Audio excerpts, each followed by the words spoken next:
Des combats intenses ont eu lieu ce week-end à Pansa, à Nazabani, à Kononguzi, à Weguia et à Tankalo, quand des milliers de terroristes ont lancé des assauts simultanés contre des positions des FDS et des VDP.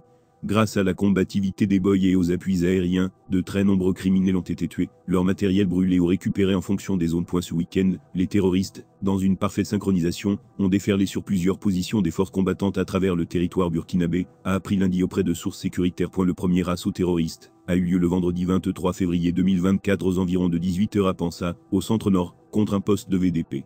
Après la riposte des patriotes, les assaillants en moto ont pris la fuite, mais ils ont été suivis discrètement par les aériens, jusqu'à leur repère sous un grand arbre, où un missile a été largué sur eux, enflammant la majorité d'entre eux et leur matériel.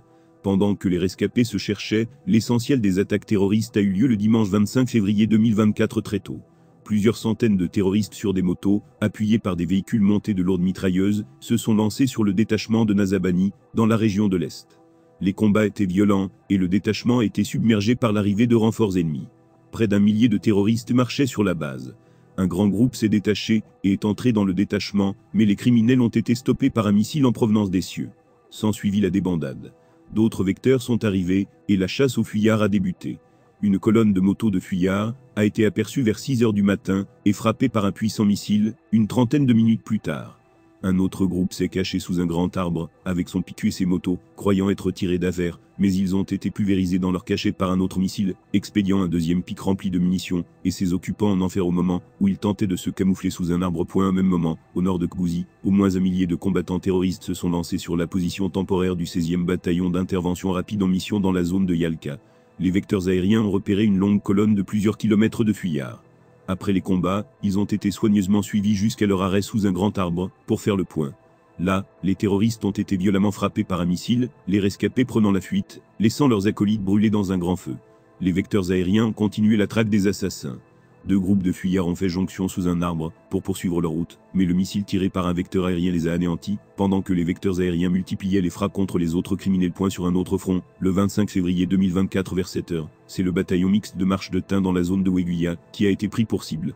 Des bataillons d'intervention rapide, de retour d'escorte de ceux, alertés à Kituya Nord, ont pris en chasse les fuyards, en neutralisant le maximum dans un intense combat sous la surveillance des vecteurs aériens. Le dernier assaut a eu lieu vers 15 h, lorsqu'un millier de terroristes se sont dirigés vers le détachement de Tankalo à l'est. Les vecteurs aériens ont lancé des missiles sur les assassins massés devant l'entrée de la base, et quittant précipitamment, les terroristes ont brûlé dans un feu ardent avec leur logistique. La victoire a été totale pour les forces combattantes, et les opérations de reconquête territoriale se poursuivent sereinement. Mali, le M5 RFP du Premier ministre Chogel Mega est au bord de l'implosion, fragilisé par le départ de plusieurs membres fondateurs. Le mouvement du 5 juin, Rassemblement des forces patriotiques, M5 RFP, dirigé par le Premier ministre Dr Chogel Kokalamega, fait face à une nouvelle crise qui menace son unité, alors que le chef du gouvernement, Dr Chogel Kokalamega, vient de reprendre le travail après quelques jours de repos. Il doit faire face à une nouvelle grogne, qui menace l'unité au sein de son propre mouvement, alors que la vice-présidence du M5 RFP est discutée en interne. Depuis le 22 février 2024, une nouvelle tendance portée par l'ancien ministre Imamou Oroyara réclame la vice-présidence, tandis qu'une seconde tendance, portée par le vice-président Boubacar Karamoko Traoré, très contesté, réclame également le même poste. Cette cacophonie fait suite à la publication d'une déclaration signée par le FSD, EMK, PPC, JM5 Armalissé et MPJF, déclarant l'ancien ministre Imamou Oroyara vice-président par intérim. Ces dissidents reprochent à Aboubacar Ka Traoré, vice-président du M5 RFP depuis la nomination du président Dr Chogel Kokalamega à la primature, d'être dans l'incapacité de diriger les débats du comité stratégique, d'avoir également interrompu la réunion du 22 février 2024 sur initiative personnelle en présence des forces de sécurité, et de ne pas représenter de manière satisfaisante le mouvement dans plusieurs instances. Avant ces événements, c'est la direction du mouvement Espoir Malikura, dont Boubacar Ka Traoré est membre, qui avait annoncé sa démission. La direction a également pris acte des demandes de démission formulées à l'endroit du vice-président Boubacar Ka Traoré par plusieurs entités siégeant au comité stratégique.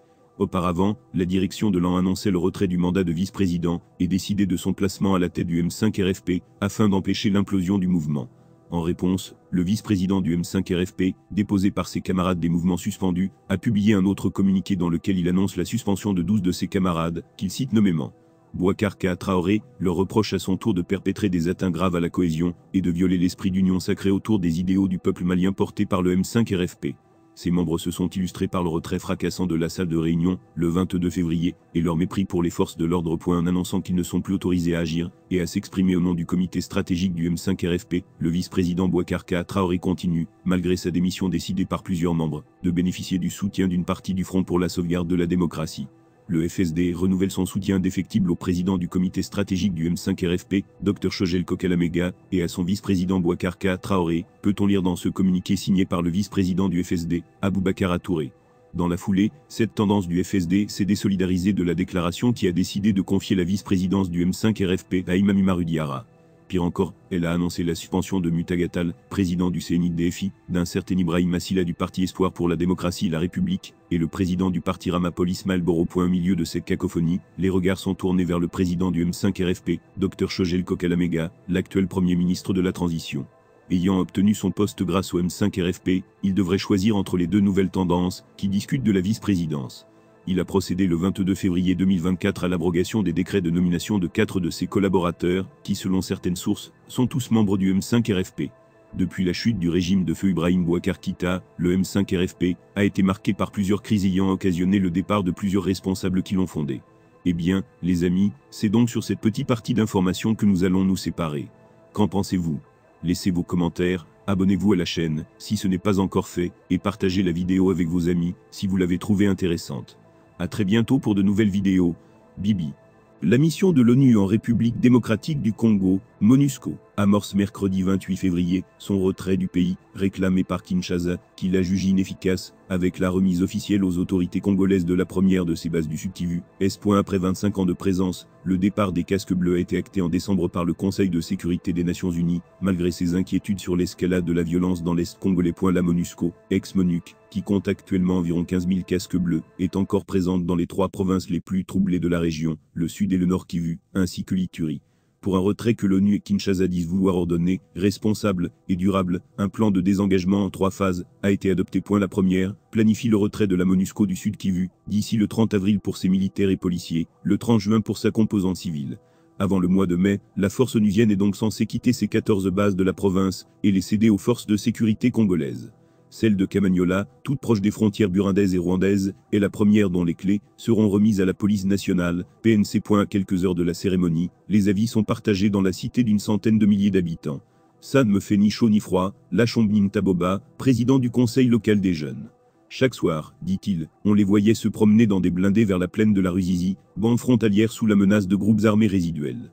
Mais il y a toujours de l'insécurité, des vols à main armée, des kidnappings, poursuit le jeune homme. Vide sécuritaire. On salue la décision du gouvernement congolais, déclare Mibonda Chingir, activiste des droits humains, qui dit juste craindre l'impact négatif sur le plan économique, puisque des habitants de Kamanyola avaient de l'emploi à la base de la MONUSCO. Certains redoutent au contraire le vide sécuritaire laissé par le départ des Pakistanais de la base de Kamanyola, comme Joe Wando, enseignant. Avec leur présence, on était quand même à l'abri des envahisseurs rwandais, estime-t-il. Le retrait de la MONUSCO des provinces de l'Est, en proie à des violences armées chroniques depuis 30 ans, est amorcé alors que le Nord Kivu connaît un pic de crise depuis la résurgence, fin 2021, de la rébellion du M23, mouvement du 23 mars, qui, soutenu par le Rwanda, s'est emparé de vastes pans de territoire. Les combats se sont intensifiés début février non loin de la capitale provinciale Goma, et la MONUSCO, plus souvent conspuée que saluée par la population, a pris soin de rappeler qu'elle soutient les forces armées congolaises, défend des positions, facilite le passage sécurisé des civils. Le départ des casques bleus de la MONUSCO nous inquiète, en ce moment où le pays est en guerre, avec les rebelles appuyés par nos voisins rwandais, reconnaît Béatrice Tubatinzille, responsable d'une association de développement. À Kamanyola, qui veut toutefois croire que l'armée congolaise sera vite combler ce vide. L'ONU souligne avec insistance que le départ des casques bleus doit s'effectuer en parallèle d'une montée en puissance des forces de sécurité congolaises, qui devront prendre le relais pour protéger les civils. Après le Sud Kivu, les 2e et 3e phases du désengagement concerneront l'Ituri et le Nord Kivu, mais elles ne seront activées qu'après des évaluations régulières de la mise en œuvre des états précédents. En janvier, le ministre congolais des Affaires étrangères, Christophe Lutindula, a clairement souhaité que le retrait soit complet à la fin de cette année. Le Conseil de sécurité n'a, quant à lui, pas fixé de date limite.